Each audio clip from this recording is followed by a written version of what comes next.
Well, good evening. Elizabeth is off tonight. Exclusive video seen only on NewsNation shows just how far migrants will go to cross into the United States. Our cameras captured a group of Venezuelan migrants attempting to cross into Eagle Pass, Texas. You can see a 9-month-old baby being held above the water as the family attempts to get over the barbed wire blocking their way. The number of daily border apprehensions is ticking up for the third straight week, but is still significantly lower than the numbers seen prior to the lifting of Title 42. Though border crossings may be down, the risks of making the journey certainly are not. NewsNation's Jorge Ventura joins us live near the border in Eagle Pass, Texas. And Jorge, you've just learned that 4 migrant bodies, including an infant, have been found along the southern border in the last 48 hours. What's the very latest? That's right, Kelly. We are learning some disturbing details here on the border. Texas DPS is telling me that it was their tactical marine unit that recovered 4 bodies in the last 48 hours, one of those being an infant. Now, they're still working to see where those migrants' countries where they were from, but it's a disturbing trend. We were actually just at that location near the Rio Grande River in Eagle Pass, highlighting the dangers of that strong current there in the Rio Grande River, but once again, just highlighting the risks that migrants are willing to take to reach American soil. 9 meses.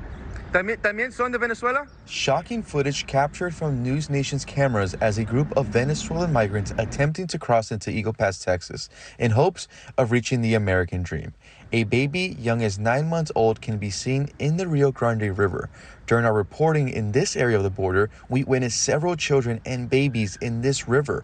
This area is common for drownings and has resulted in numerous migrant deaths. Several groups, including small children, can be seen in this video blocked by the razor wire barricade placed there by the U.S. to encourage migrants to go to legal ports of entry. Migrants say they are desperate and will not return to Mexico due to fears of being kidnapped and extorted by Mexican cartels.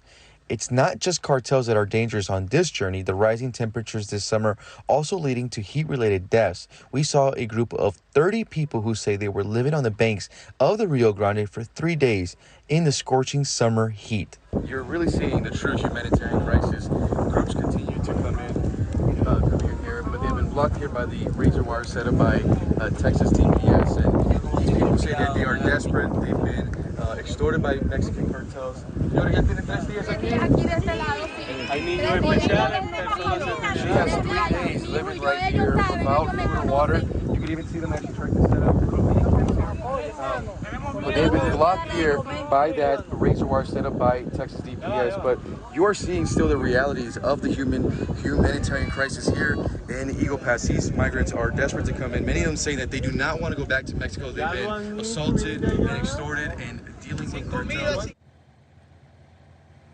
And Kelly, it was truly heartbreaking just speaking to those migrant families, especially seeing children and babies in those type of conditions. Many of them actually living on the banks of the Rio Grande for 3 days. They're not only dealing with the conditions, but also the threats of the cartel if they cross back to Mexico. It's a true humanitarian crisis, and those crossings are picking up here in Eagle Pass.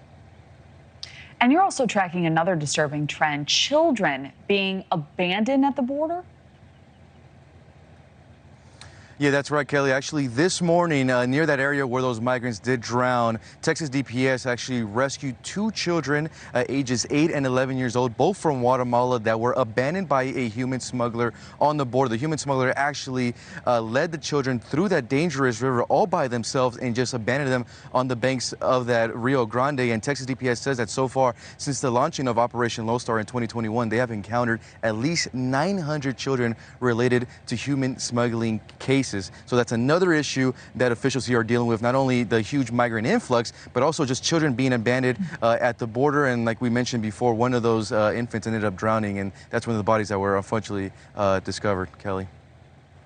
All right, staggering numbers, and we're sorry to hear about that. Jorge Ventura, thank you for that report. Thank you for watching. Go to newsnationnow.com to find NewsNation on your television provider. And don't forget to click the red subscribe button below to get more of NewsNation's fact-driven, unbiased coverage.